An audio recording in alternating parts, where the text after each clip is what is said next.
The library I chose was Patent Free Library.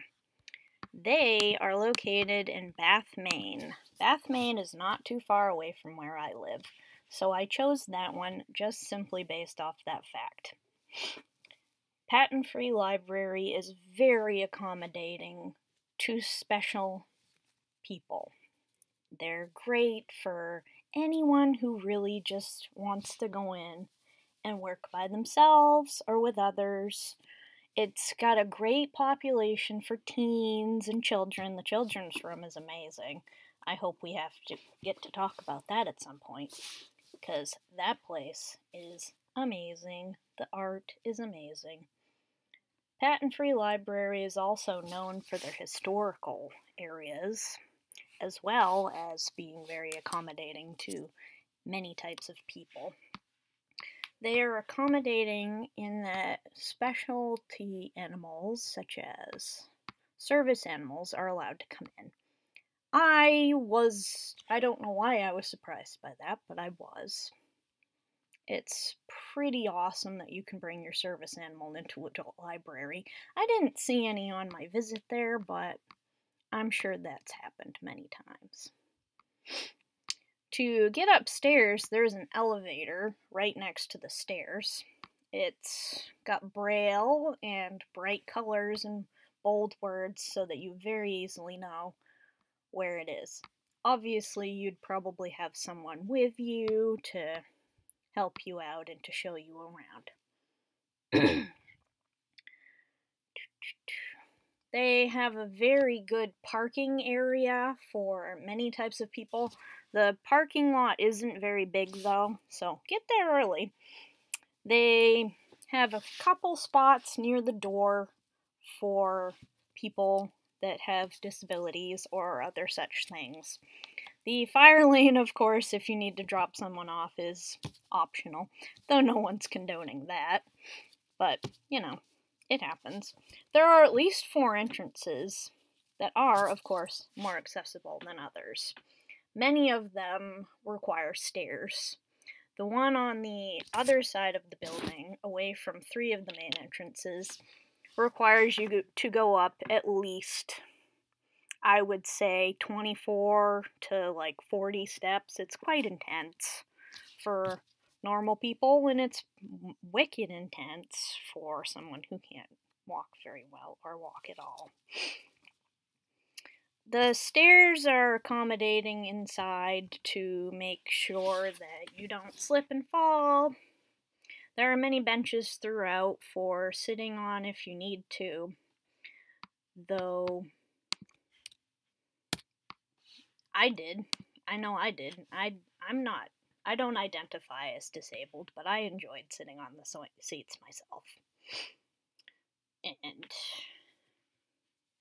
there are special bathrooms for the children. I wouldn't have known that if I hadn't gone in there and overheard a conversation between a mother and her child as I was leaving the bathroom. I don't know if I'm supposed to mention that, but, why not?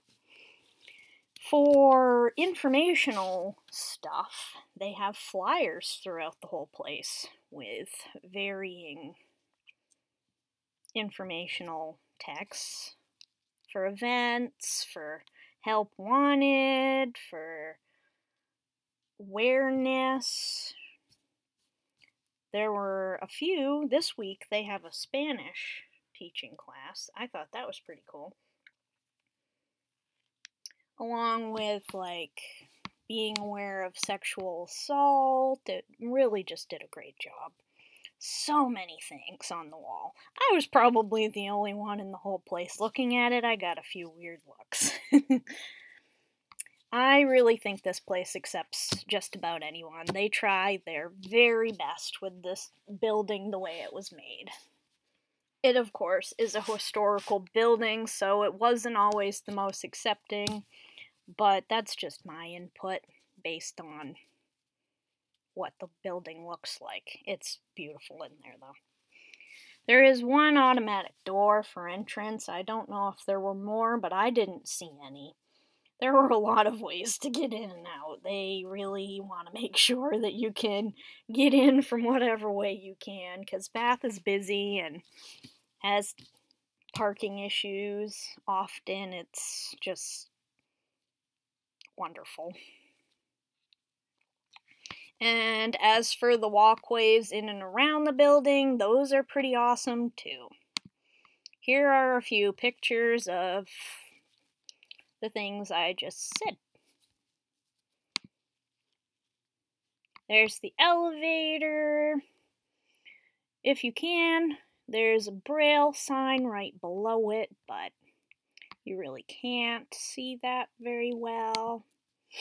There's the spots. There's only 2. The parking spaces aren't very big. There's not that many. This is in the special library room for reading. This is the door. You're welcome on the beautiful quality of the photo. Here's one of the entrances. Here's my shot of the walkways inside of the building where the books are.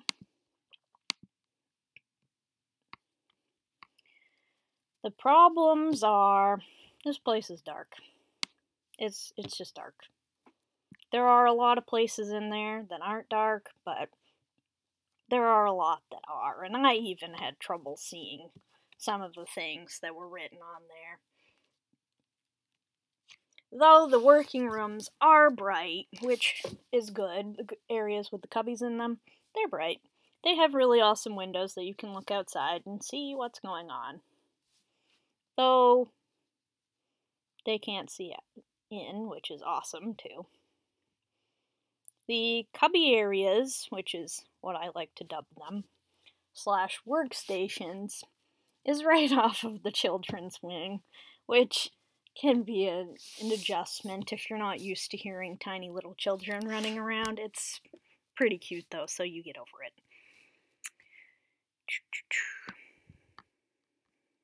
It's quite possible that I missed a ramp entrance, but I didn't see one, and I went around the whole building. From what I could see, the reading room, which is, in my opinion, a historical landmark in and of itself, was only accessible by stairs. Here's a picture of that. It's pretty cute. It's very high ceilings, very spacious building. Here's one of the doors with the steps. Here's another one with the steps. Right here it says service animals. This one looked to be the most accommodating, in my opinion. There's me. This place, they really do try to be accommodating with what they have to work with. The staff are awesome. They'd help you in any way they can, though, as I've mentioned in other assignments, they are pretty busy this time of year, especially with the expansions and all the other things they're doing. They aren't always available to help you, but I think they're pretty awesome. And as a general rule, it's a little harder for a disabled person that can't walk very well to get in. Others will probably be okay, but there's definitely not as many accessibility things as I would have expected. And they are bright and spacious. I decided to go ahead and name the design The Pretty Bits. It is spacious, it is bright, the color scheme is wood, maroon, and a light cream. There's also gray everywhere as well. The wood is custom made, it's pretty awesome, I've looked it up before. It's not cheap. The reading room is the most beautiful room in the whole library, in my opinion. I don't know about the teen room yet. I'm thinking I'm gonna have a really good time in there. But I wish I'd gotten more pictures of the reading room, but there was a lady in there who was watching me and was creeping me out. So I don't know if I should mention that, but you know, we're doing this casual style, so. The computer area does have over 10 computers. It's crazy how many computers are just in that space for anyone to use. It's awesome. Most of them were taken. There were kids in the kids' room that were having a great time. There were adults in the computer area. Some of them were being instructed on how to do things. It was just blissful. It was beautiful. There are many chairs, many places to sit. There's an area that's all windows where you can just go sit and look outside. Obviously, there's the cubbies, which is mentioned here. I really like the cubbies. They're pretty awesome. There are tons of collaborative work areas. And most of the architecture is original. They've obviously updated it, but it's very beautiful in there. As for signs, they have maroon and gray with black writing. Some of them did not have Braille, but some of them did. Some of them were big, bold writing of those colors, and others were really small. I even had trouble reading it at times, only because it was so dark in some places, which made me wonder if I shouldn't have been in certain areas, but no one came up behind me and told me not to, so it was just weird how no lights were on. They did have big signs depicting what area was what, along with, in the stacks, they did have numbers. But that's more for a librarian and less for a consumer/patron. But still pretty cool that they had that available. Here's the elevator signs. This is listed because apparently people stole their newspapers. I thought that was kind of funny, so I added it. This is children's services you can close off. That is its own special thing. It's pretty cool in there, I must say. Where did I go? Oh. And here is an example of numbers. I tried to get a decent picture of that without getting somebody in it. This place was so busy, it's been very hard to get pictures without somebody in them. The collection is accessible to anyone. It is certainly, the collections are all on the first floor. They are definitely wide enough for a walking stick or cane, as well as a wheelchair or walking together. Most of it's flat. There is carpet, so it's got some tactile qualities to it. It's very nice in there. They tried to be very accommodating. As you can see, this is the stacks. This is the stacks heading towards the reading room. The technology, I didn't really see any tools that could really help anyone. And chairs can be moved. Anyone can use these things. Obviously, they have a policy, but we've already discussed that. But they do have a special policy for computer usage, but that wouldn't help someone that couldn't see it. I didn't really see much about accessibility. They did have audiobooks and DVDs, which I thought was pretty awesome. They obviously had special room for children, which was also pretty awesome. And there were just children just having a great time, learning and reading and watching things. The place is just great for children. It's very family friendly. But I was surprised to see so many children. I'm guessing maybe since it's October 9th, they had the day off. The world may never know. Yeah, there are several computers throughout the place. There are at least 16 plus computers for the whole area. I didn't really see many things to listen to things. There were computers that you could plug into, but nothing for audiobooks or anything. I assume that's something you'd have to bring yourself. But I could totally have missed some big thing here, but I assume they are okay with you bringing your own items and listening and reading and going about your business. It's pretty good about that. The group spaces are awesome. There is one upstairs called the community room where people can do projects and work together. This is often where you'd see your STEAM events going on. Gotta love that STEAM. That's something I'm definitely going to be working with in the future. I think that it gets used quite often.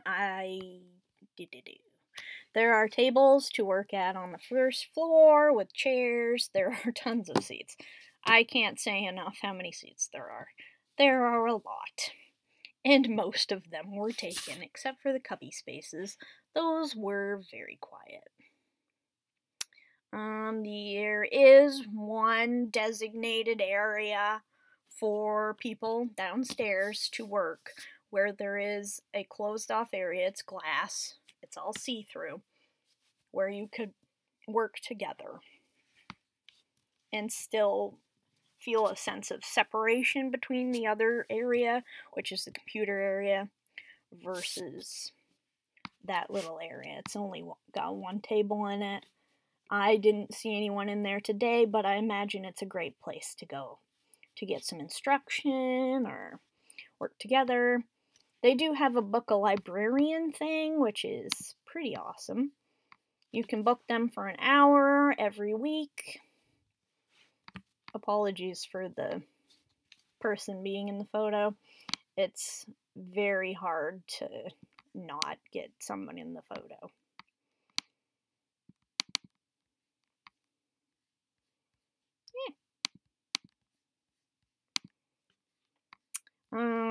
For user services, I got this information offline.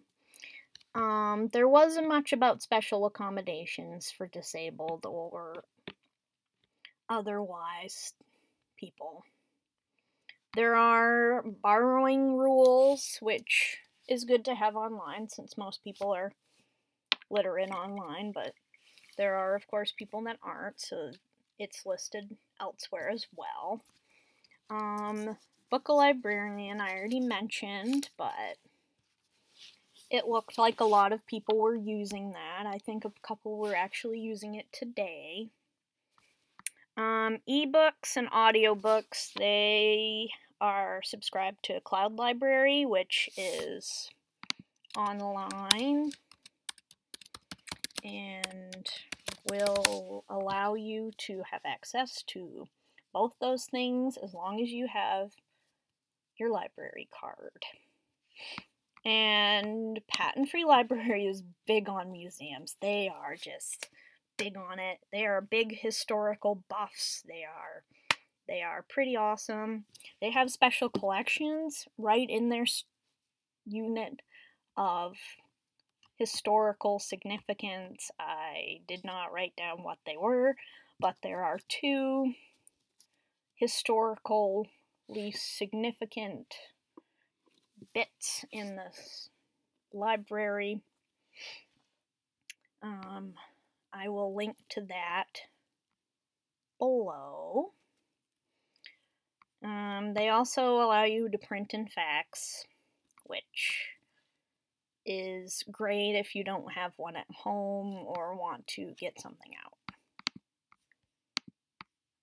And I would like to say a thank you to PFL. They're probably never going to see this, but I'd like to say thank you to PFL for letting me continue to wander through your store or library. It's quite a place. They just have so many buildings, so many things. They even have a gazebo.